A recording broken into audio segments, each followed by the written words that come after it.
All right, so we are synthesizing purines at this moment in time, and so we're going to get a fairly large ring. We have spent some time and place on the ribose ring itself an amine.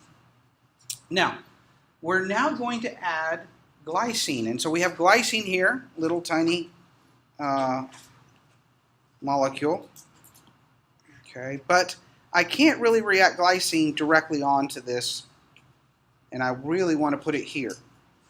Okay, so what I need to do is activate it. So the enzyme is going to use ATP to create an activated intermediate. And so what we can see is a phosphate is placed onto the glycine, and you can see it happens at the acid. ADP is the leaving group.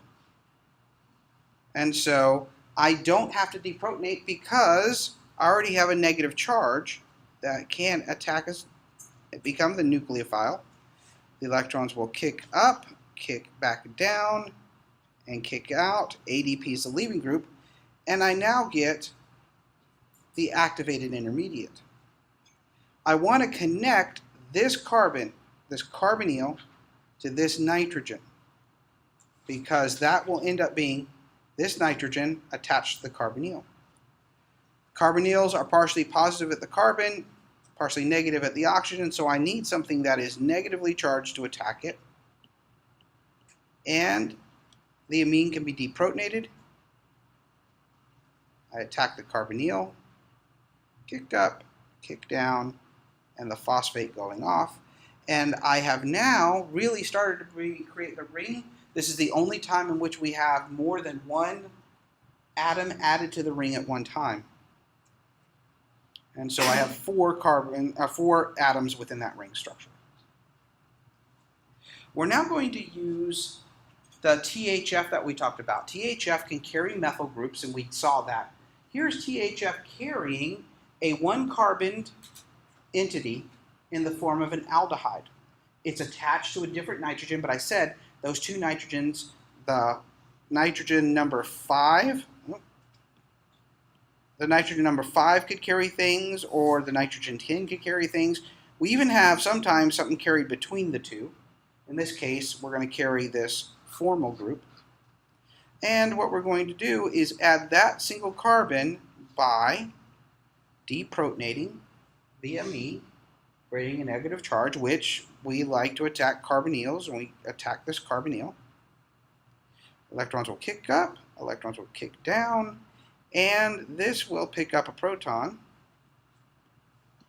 to create the proton here. And we have now attached this formal group to there, and we're starting to really get close to a ring structure.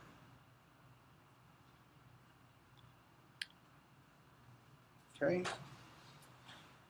The next reaction is something that I showed you at the beginning. Glutamine plus water will basically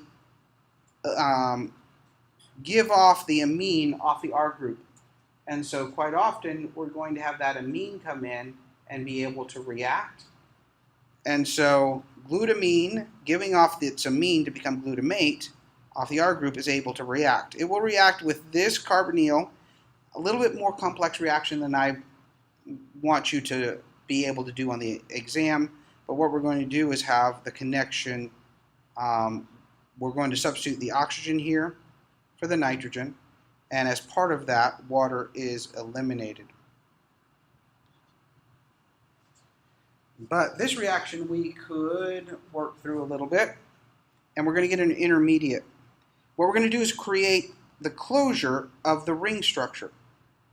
All right, and to do that, we see that the nitrogen must be attached to a carbon, and we have this nitrogen attached to that carbon. And so that is one of the things that happens here. There's a second thing. This nitrogen has a double bond here, and no double bond in the ring, but here we have that. So we've got two things happening. So let's do the first. Let's connect the ring structure. Take the base, and we're going to take that and deprotonate an amine. We've taken and deprotonated an amine what, 3 times already. To create a negative, that's going to attack a carbonyl. So we're going to do that. Now here's the difference. In the past 2, we kicked up and we kicked back down to create a ketone back. But we don't have a ketone in the product. What we do have in this product is an alcohol. So we'll kick up and we'll pick up a proton. Oh, hello. Okay, that's that hydroxide. There's the nitrogen. Okay. All right. Here's the carbon that has a double bonded nitrogen. It has an H. Here's a carbon that gets here. And if you take a look at that carbon, stop. Well, hello. All right, so let's go back. The nitrogen attacked a carbon that created the hydroxide. There was a nitrogen here. There's a carbon there. There's a carbon there. This carbon has that big ring. No. That carbon has the nitrogen.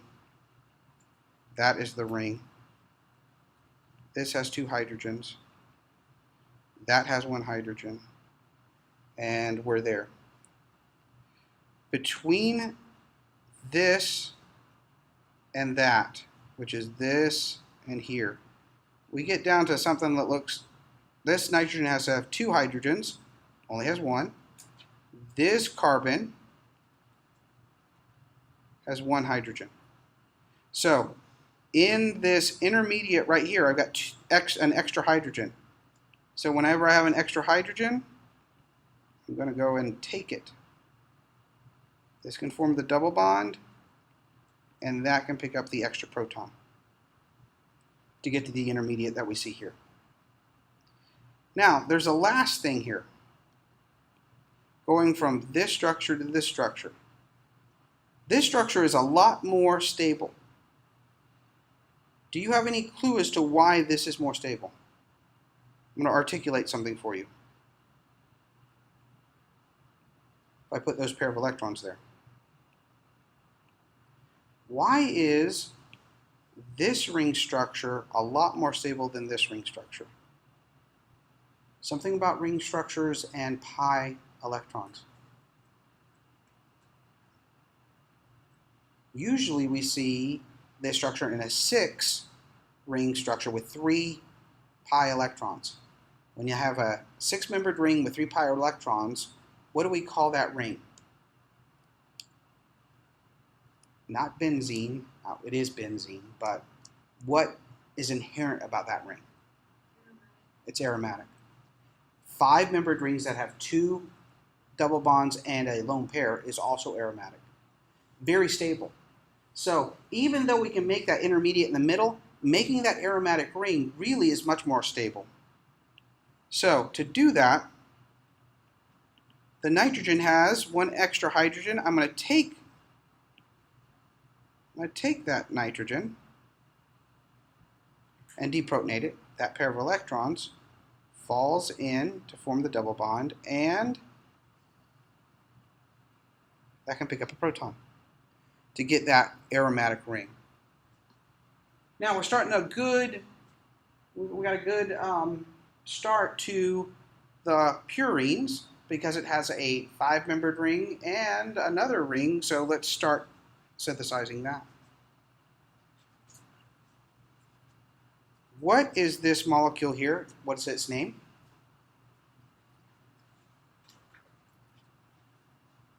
What is it? Bicarbonate. Where did it come from?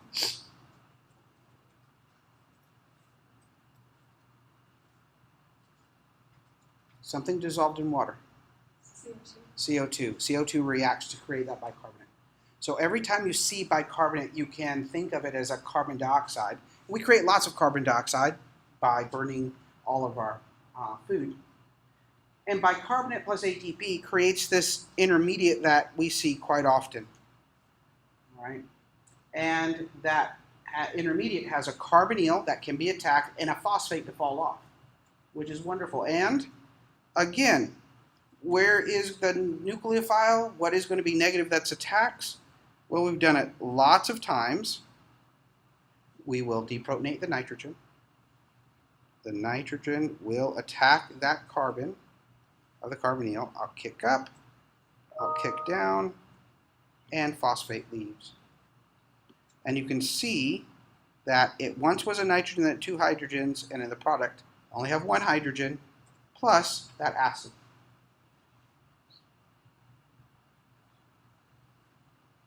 Okay. All right. Complicated mechanism. Look and see what happens.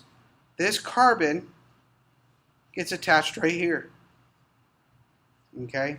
Most likely there's a radical as part of this reaction because radicals allow shifts, if you remember that from organic chemistry. And so not a mechanism we're going to look at. But we got things to do with this one. Once it's moved, we can do the first reaction. Now take a look at what the first reaction is. That ring structure plus ATP yields this thing. Now there's a lot of stuff going on here, right? That whole ring structure, this big ring structure. But really, what is the only thing changing? That oxygen, negative charge. That same oxygen has a phosphate. That is really the only thing. And ADP is coming off. So that tells me that this negative thing, this negative charge,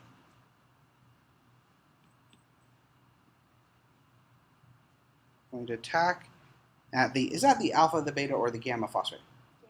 Gamma. Kick up, kick down, and ADP falls off. And I've just put a phosphate on there. I put phosphates on there so that this carbon can be attacked and have something that is wonderful to leave. And that's what we're going to do. If I look at this carbon here, it's attached to a phosphate, but when I look at it here, it's attached to a nitrogen.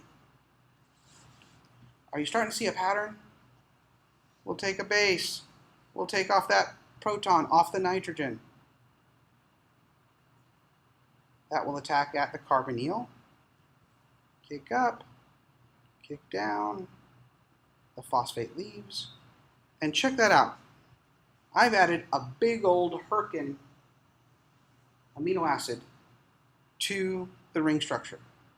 But remember, I said in all of these that there's only one time I add in more than one. So even though I hooked it on there for this time, most of it falls off in this step. Look at some inventory. All right, I just added that nitrogen on, and I got all of this stuff here. In the product, I just have a nitrogen with a hydrogen. So all the stuff has to fall off. Okay, look at this. Acid, acid. Carbon, carbon.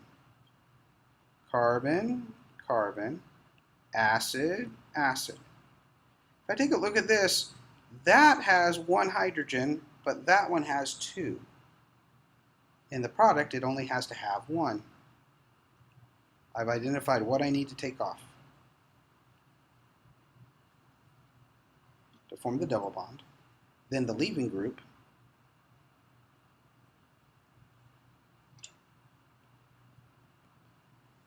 is that. So I put that amino acid on and then took it right back off. And fumarate is what's taken off. What pathway are you in with that molecule? Glycolysis? Yes or no? Gluconeogenesis? Pentose phosphate pathway? Ketone bodies? Citric acid cycle? Yes. Okay. Essentially, I put on, after this reaction, effectively that 1 nitrogen. Still need to add some things to get to my ring. THF is going to carry something. It's going to carry this carbon, and we got to figure out where that goes. And if I look at the product down here, there's the carbonyl, and essentially I have an amine here and I have an amine here. Either one could attack. If I actually put this into an organic flask and let them float around, half of them will be on one and half of them will be on the other. But that's not how we do the reaction. We do it inside an enzyme where it aligns the right nitrogen to be right next to the right place. So we're only going to add it here. And if I look to do this, the nitrogen has one less hydrogen in the product, so I take off the hydrogen.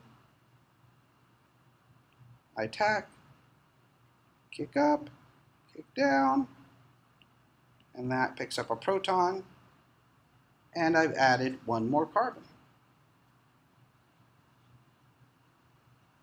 Okay, we're getting close now. 1, 2, 3, 4, 5, 6. We have 6 atoms.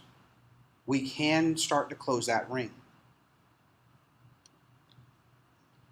And to do that, we know that a nitrogen and a carbonyl can come together and react.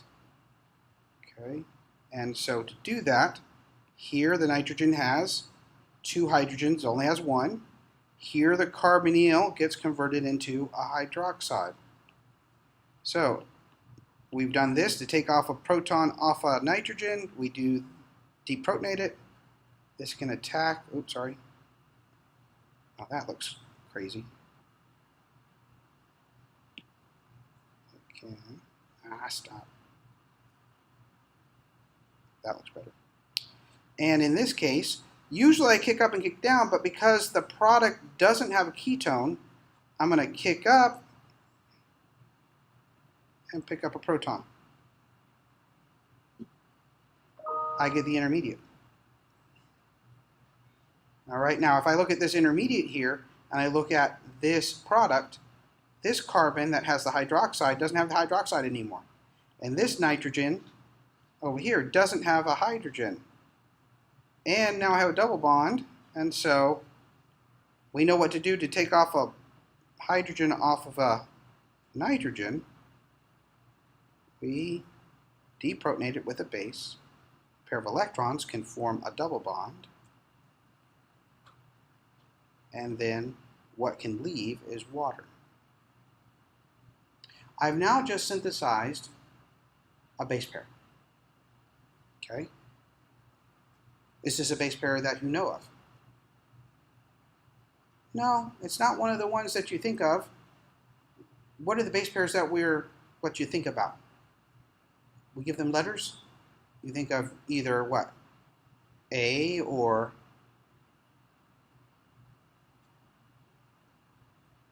you only know one base pair, A. What are the other 3? What is it? What is it? Yeah, T, G, and C. And then if you go with RNA, you would then get U, okay? But I is not something that you normally see. We will see this oddball, unusual amino acid in some of the transfer RNAs and functional RNAs, but usually they are ones that are modified later. Okay? So we're going to get back to this. But this is the intermediate to create 2 A and G of the base pairs. Okay, so we're going to branch out from this one. To make adenine, what's important here that I want to identify for you is this.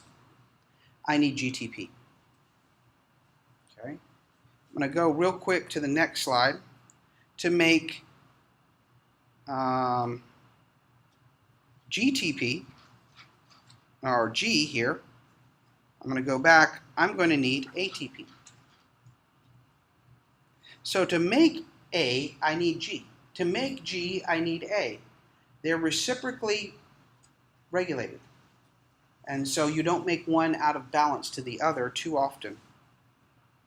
Okay, in this mechanism here, if I look from this to here, I see that,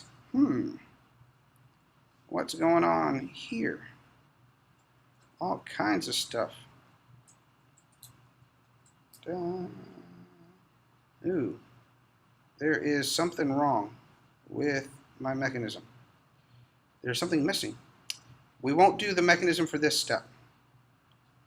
Okay, I am missing something because this ketone got converted directly to this, and that can't happen directly like that. I'll look this up and see what's wrong. I redrew everything, and I must have redrew something wrong.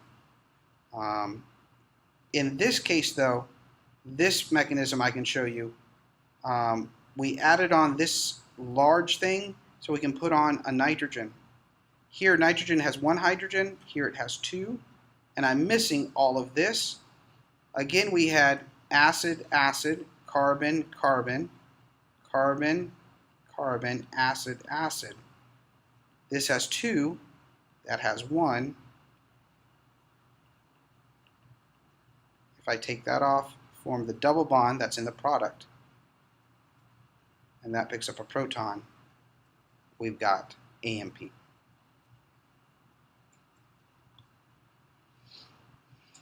Ooh, interesting.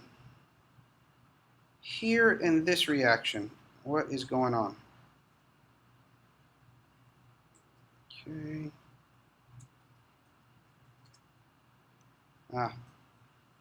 Interesting.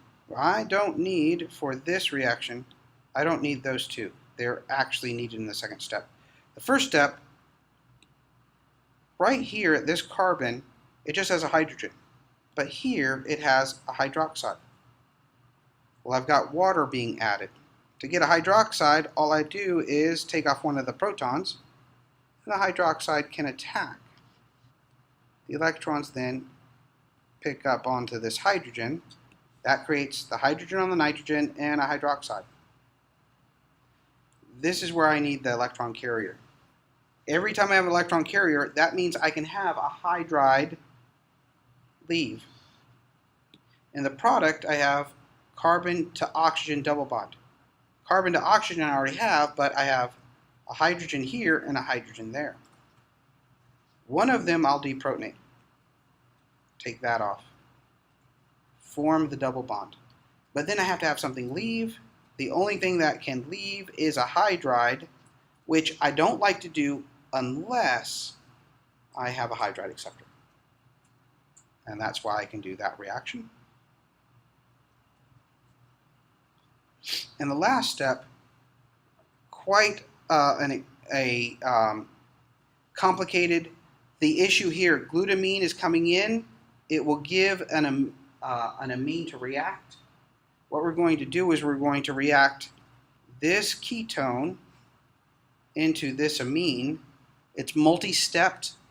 It's much more complicated than I want you to be able to do, but it happens quite often within biological systems. Glutamine is going to be given by, the amine is going to be given by glutamine. Glutamate is the product, and this is too complex for us to look at. But we have now made both AMP and GMP. The pyrimidines, a little bit more simple. We're going to get the carbon and the nitrogen from a carbonyl phosphate. That is seen out of the urea cycle, and from the amino acid aspartate. Carbonyl phosphate comes from the urea cycle, and I will react an amino acid with it. And if I take a look, the aspartate itself, if you take a look, you've almost made the entire ring structure in one fell swoop. How in the world is this connected? All right, the nitrogen next to a carbonyl, nitrogen next to a carbonyl. Okay, then the nitrogen of the amino acid. That's that nitrogen. So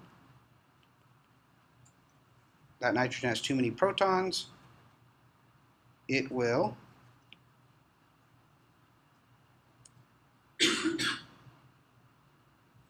attack of the carbonyl, kick up, kick back down, the phosphate leaves, and I've added just about all of what I need to make that ring structure. It's not a ring yet,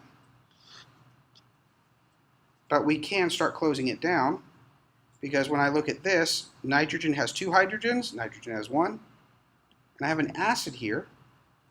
Okay. What I can do is take off that, attack the carbonyl, I kick up, I kick down. That picks up a proton, which is really hydroxide coming off, and then if I pick up another proton, that can be water. And I have closed the ring. It is not the ring of the pyrimidine yet. Also something that is different. Here, I'm just making the ring structure. I don't have the ribose on. Last time I put ribose on first and then built the ring. Here, I'm building the ring. I'm going to have to add ribose on in a little bit. This reaction, if I take a look at it, okay, what is different? Up here, no difference. This carbonyl, no difference. This carbon has 2 hydrogens. This carbon has 1. This carbon has 1 hydrogen and an acid. This one has only the acid. Now, I have 2 places.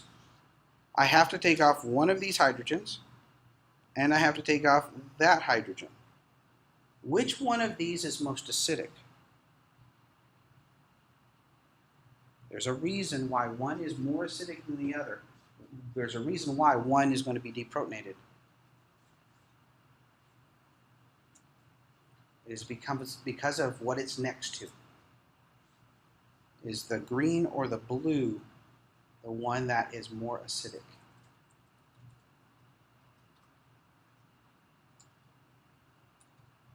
Oh, you got to guess. It's 50-50. It is not the green, okay? It is actually the blue because it is alpha to a carbonyl.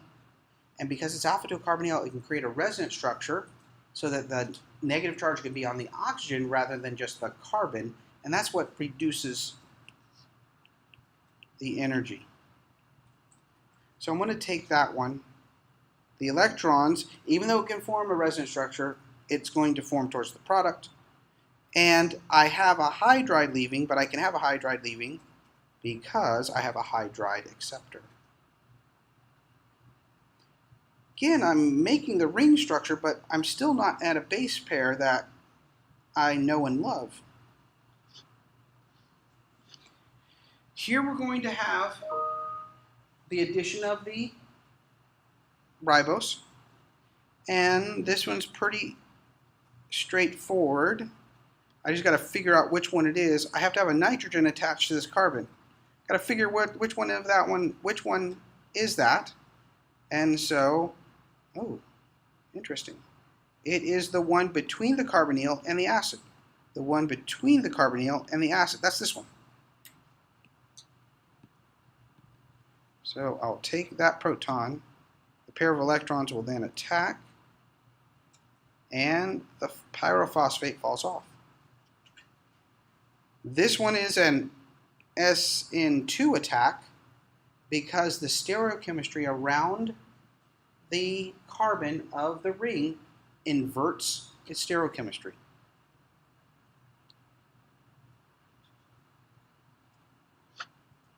All right, almost there.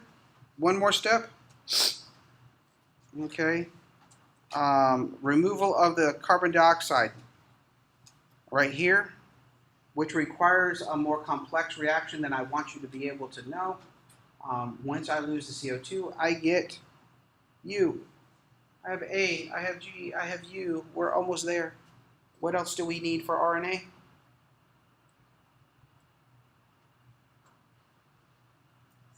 C. Okay, not there yet. All right. At this moment in time, we've created a lot of monophosphates.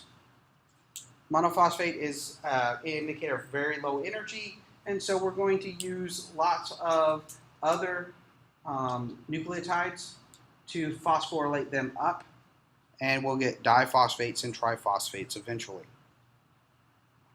Okay, and so we have enzymes to phosphorylate them. Now, if we take a look at this, the last synthetic portion is glutamine plus water gives an amine to attack, and again, we convert a ketone into an amine.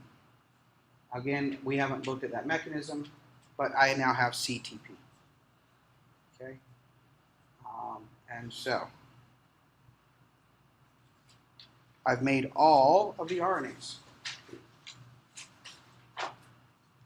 Now, what's the difference between an RNA and a DNA? One letter, I know. What's really the difference? Structurally. Oh, come on, you know. Ribose versus deoxyribose. So, ribose has two hydroxides on the ring structure in the 2' and 3' position, and deoxy has one missing. Which one is more stable if put in a polymer, a polymerized chain of base pairs? Which one has more stability, DNA or RNA?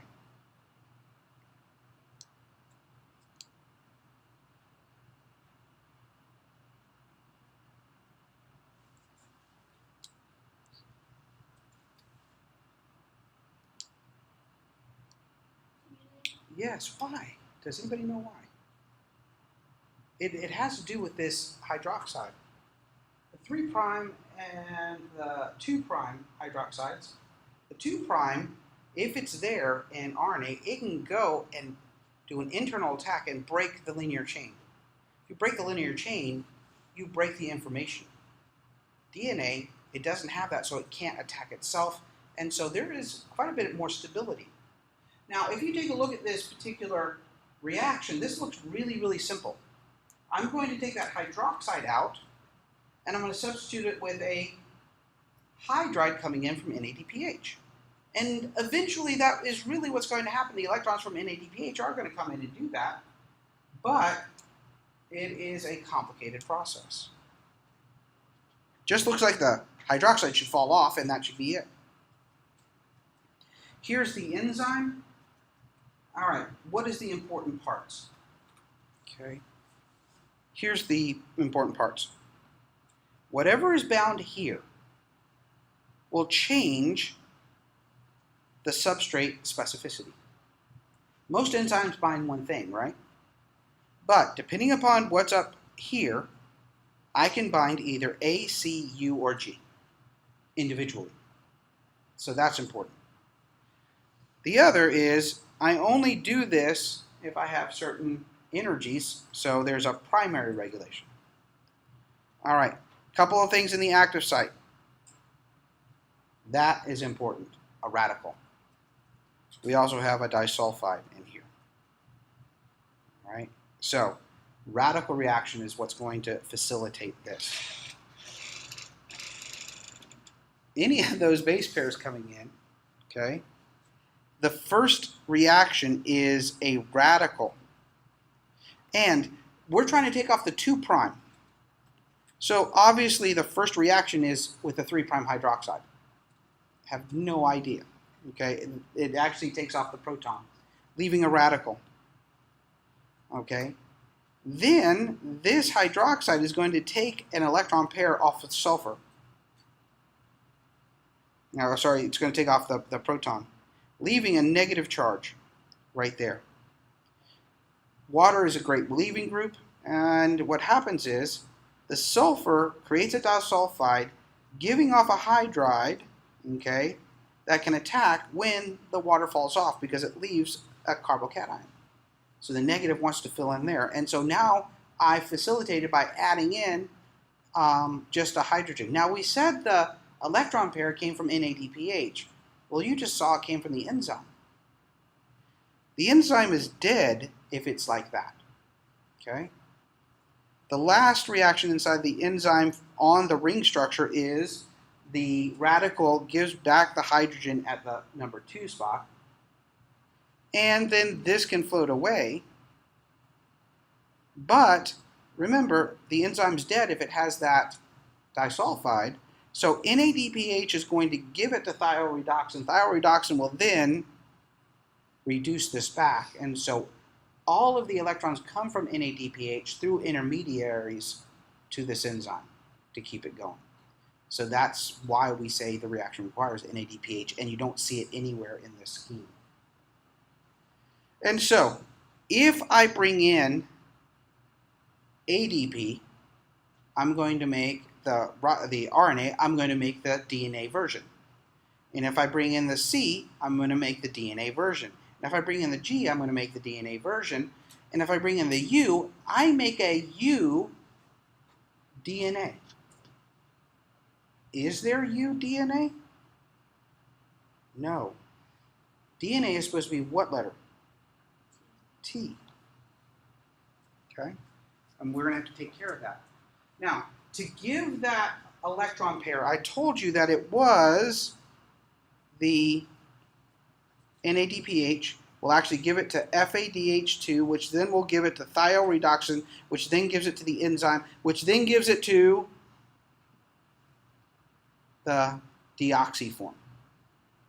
This is an important process. So important that we have a secondary path using glutathione to move this electron pair. Very rarely in synthetic pathways do we have two different mechanisms or two different paths to get to the same place. This is so fundamental that we have a secondary way to get in. If one pathway isn't working, we can use the other pathway.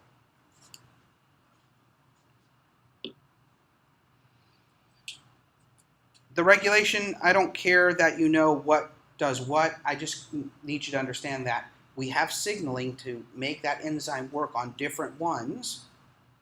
And that crosstalk keeps the concentrations of all of the nucleotides at the right levels so that we could do DNA synthesis. Because we have, if you run out of one, then all DNA synthesis stops. We have to keep all of the concentrations pretty similar so that we can continue growth. Here, UMP, deoxy-UMP, never seen other than in the synthetic pathway. We're going to get to the thymine. That's really the addition of only a methyl group. All right? But there are a couple key players here. Tetrahydrofolate carries one carbon, and that's where the carbon is going to come from. And then we're going to need NADPH to resynthesize that tetrahydrofolate. And so let's look at this particular mechanism, because this is important in terms of one of the first strategies in a chemotherapy. All right, what is chemotherapy?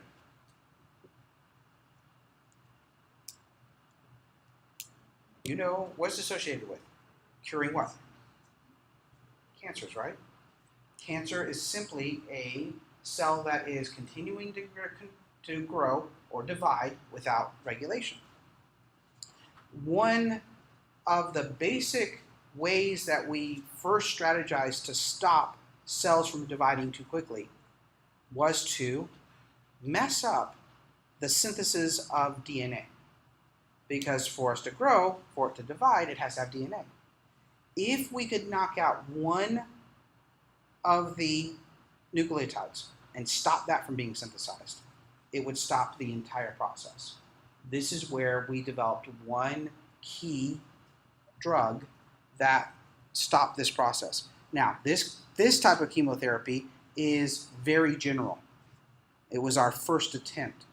Now we develop targeted, where we don't just say stop fast-growing cells, we say target a certain tissue type to be a little bit more extreme and controlled about what we do. But this is one of the first ideas that is actually still used. Okay, so if we stop the creation of the thymine, then we can use this as an anti-cancer strategy. The drug that we use is fluorouracil. It looks just like the substrate that is going to produce thymine. And even the mechanisms are very similar. Okay? And so we have the deoxy-UMP come in, and then we have the deoxyfluorouracil come in. Okay? Into the same active site to do this reaction. The first reaction is this sulfur attacks this carbon and creates a negative charge on that carbon. That negative charge then attacks at the carbon of the tetrahydrofolate. And that happens over here, and that happens over here.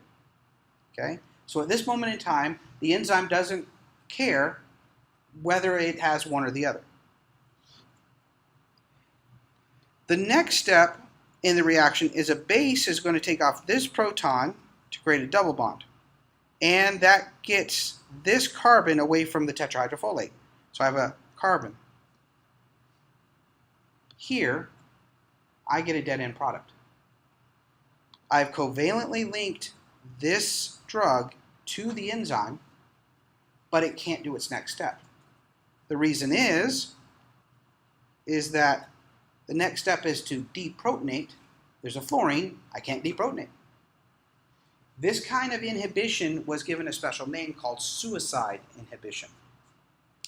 This enzyme is totally dead because it can't even get rid of that. The only way for the body to get this reaction going again is to degrade that enzyme and make a brand new enzyme.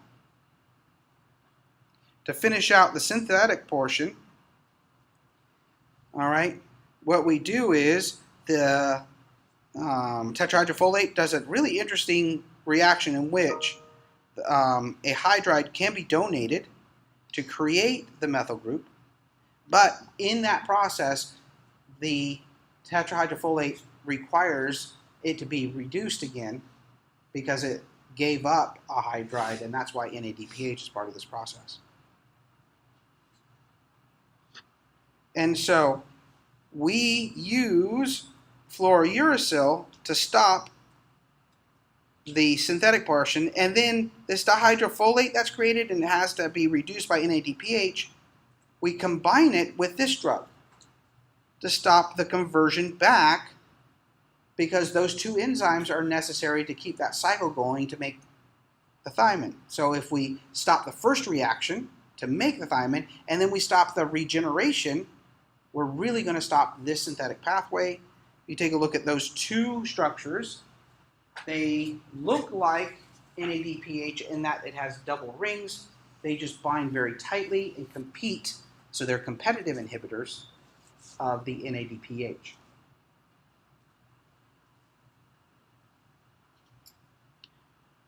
The reason why we use multiple drugs, originally they used one drug, the fluorouracil.